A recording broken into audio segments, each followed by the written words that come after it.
the gentleman opening the door for that discussion. And you know, health care is just one issue facing American families in the country today. And I know this group that meets periodically when we're done with session to have these discussions, as I'm sure both of my colleagues do, Mr. Speaker, I hear from people in my district after these discussions show up on people's TVs, and I hear from people all over the country, in fact, that are saying you need to continue talking about the job market, continue talking about infrastructure repair, something we've talked about at length.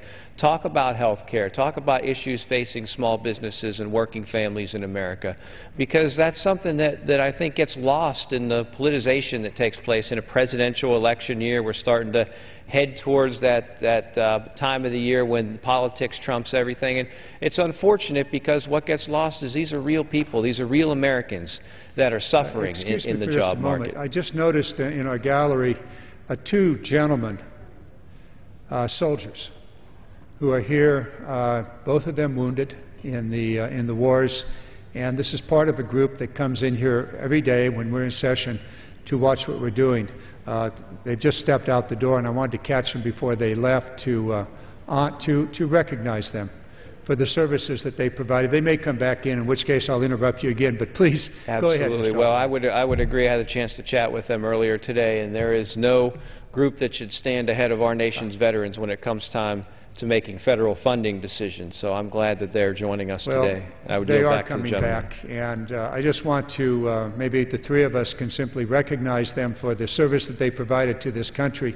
I suspect that normally, and I see a gentleman that's always escorting them here in the gallery, normally they come back with some wound or another, and that's difficult.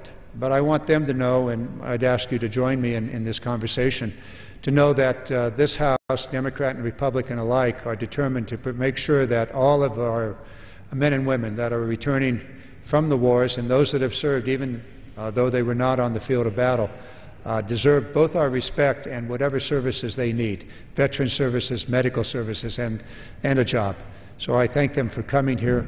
Mr. Tonko. Yes. Thank you, Representative Garamendi, and let me also thank our military, our active forces out there as we speak who are defending us in some very far-off places, deserted deserts and mountains that extract great courage and commitment to this nation and her cause. And, you know, again, so many veterans returning are looking for work.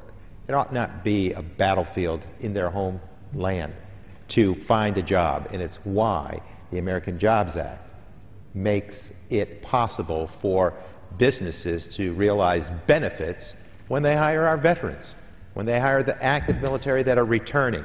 And that's a commitment that ought to be understood by all of us.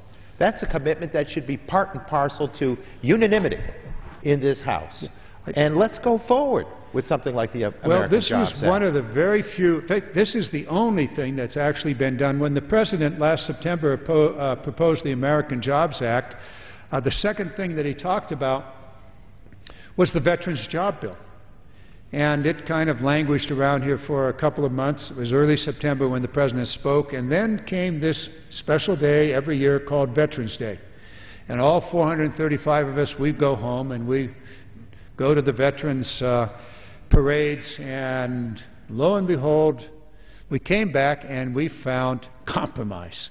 And we found bipartisanship, and the Veterans Job Bill actually became law shortly thereafter. But the full package could have been done, yes, which allows for even more opportunity for our veterans. If we're hiring police officers and firefighters and educators, teachers, we're building the fabric of the nation and the infrastructure, the human infrastructure that's required to educate our young, protect our neighborhoods, make certain that we're there in response efforts when tragedy hits. These are the things that can also, in a broader sense, affect positively the employment factors for our veterans. And that full package offered the greatest hope. And the fact that we would nitpick and that we would be pushed to pressure points and finally acknowledge the work getting done is not the way to achieve what we know has to happen out there. We've seen the growth, Representative Garamendi, of private sector jobs. 29 consecutive months of private sector job growth, well beyond 4 million jobs. wonderful number, but still a lot of work to do when we think of the Bush recession and the loss of 8.2 million jobs. And now people want to take us back to those failed policies that saw us losing as many as 800,000 jobs a month and say that's the way to move forward. That's moving backward. We need to move forward with efforts like the American Jobs Act. Mr. Tonko, before we carry further with the American Jobs Act, I know that the two veterans that are here in the gallery were headed out the door when I saw them leave, and I wanted to thank them for their service. And I suspect they were headed off to some other meeting or wherever they're headed. And I don't want to keep them here, but rather just to thank them for their service and to know that 435 members of this House care deeply about your situation, what you're dealing with, and all of the others that are in the field and have returned and providing the extraordinary service to this nation. So thank you very much, gentlemen. Yes. Mr. We are, Tonko. in fact, very proud of their efforts and very proud of the training they endure to be able to be the greatest force on the globe. Exactly. And we thank them for that. The American Jobs Act